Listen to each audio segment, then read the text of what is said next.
The gentleman from Fairfax, Ms. Fillicorn.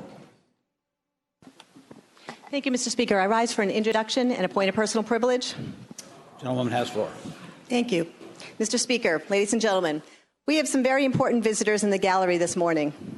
Mr. Speaker and ladies and gentlemen of the House, we have brave advocates, some of whom have been victims themselves and some who have experienced the ultimate tragic price, and today are all dedicated to help protect potential victims and prevent future sexual assaults by educating our youth at a younger age.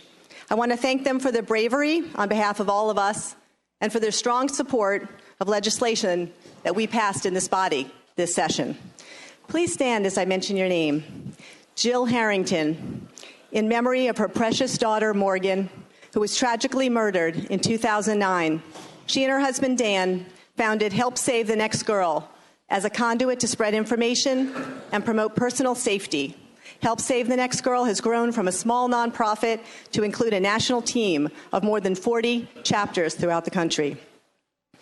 Annie Clark, Executive Director and co-founder of End Rape on Campus, an organization seeking to end campus sexual violence through direct support for survivors, prevention through education, and meaningful policy reform. She helped write the bipartisan Campus Safety and Accountability Act, and in 2013 she was listed alongside President Barack Obama as one of the most influential forces in higher education.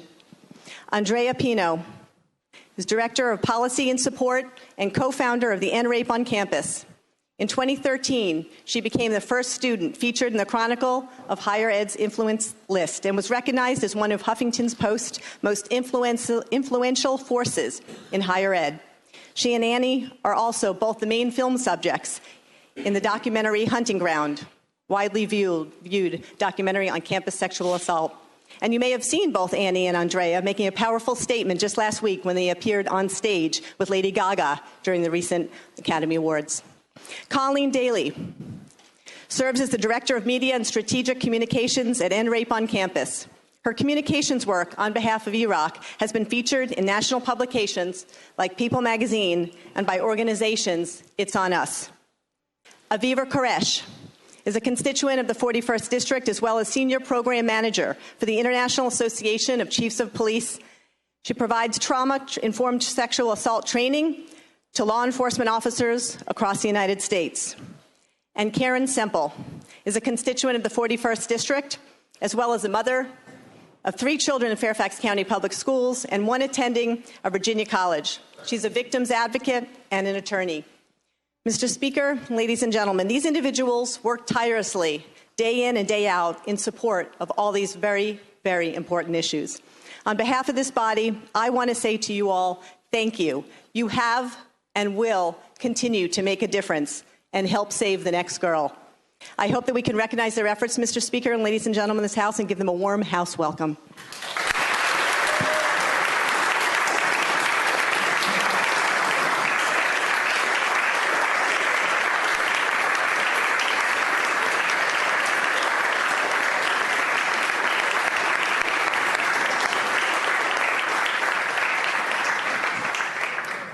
We're delighted to have the visitors with us today. We thank you very much for your advocacy and all that you do for our Commonwealth.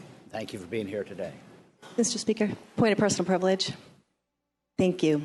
Last year, I had the privilege of working with our visiting advocates on HB 1343, dealing with the reporting of a campus sexual assault investigation to a local Commonwealth attorney.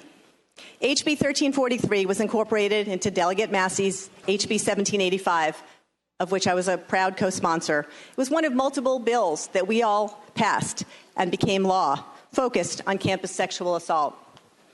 Thanks to the visitors in the gallery and thanks to all of you, ladies and gentlemen, we did make great strides on important legislation last year. But what I did hear from these advocates after the session ended was that we needed an additional focus. We needed to focus on the victims and on prevention. In fact, Annie Clark specifically told me from her work with Iraq that if the first time a student hears about dating violence, healthy relationships, or consent is at college orientation, then it's too late. That is why this session I was proud to sponsor HB 659 which requires any high school family life education curriculum offered by a local school division to incorporate age-appropriate elements of effective and evidence-based programs on the prevention of dating violence, domestic abuse, sexual harassment, and sexual violence.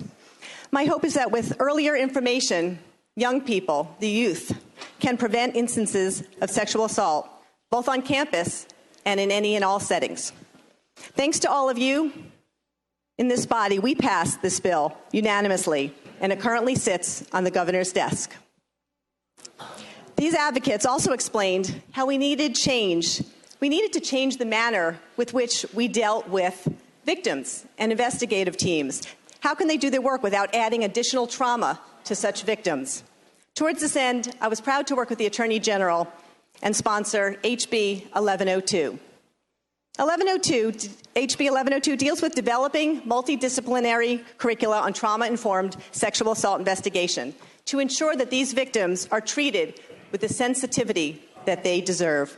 Thanks to all of you, everybody in this body, this bill currently sits on the governor's desk. Ladies and gentlemen of the House, we should be proud. We have passed a number of bills in this area last year and again this past session. In addition to the two bills I mentioned above, several other related bills passed this body. One of them I'd like to mention is of particular importance to our advocates in the gallery today and relates to the storage of PERK kits, suggested by the Governor's Task Force on Combating Sexual Violence. HB 1160, patroned by Delegate Bell and co-sponsored by many here, including Delegates Hugo, Watts, McClellan, and myself, and others. This bill codifies the storage of PERK kits and ensures that even those PERKs that are blindly reported are stored for up to 2 years. I have heard from these advocates that they are hopeful through our advancement, our efforts this year, and the bills that we passed here, that similar bills can be passed around the country in other states. It is my hope that with the continued support and advocacy from our special visitors and advocates in the gallery and members on both sides of the aisle, along with our governor, lieutenant governor, and attorney general, Virginia can and will lead the way. I am confident, Mr. Speaker and ladies and gentlemen, that our efforts will help keep Virginians safer and influence other states in this important area of public safety and sexual assault. Thank you, Mr. Speaker.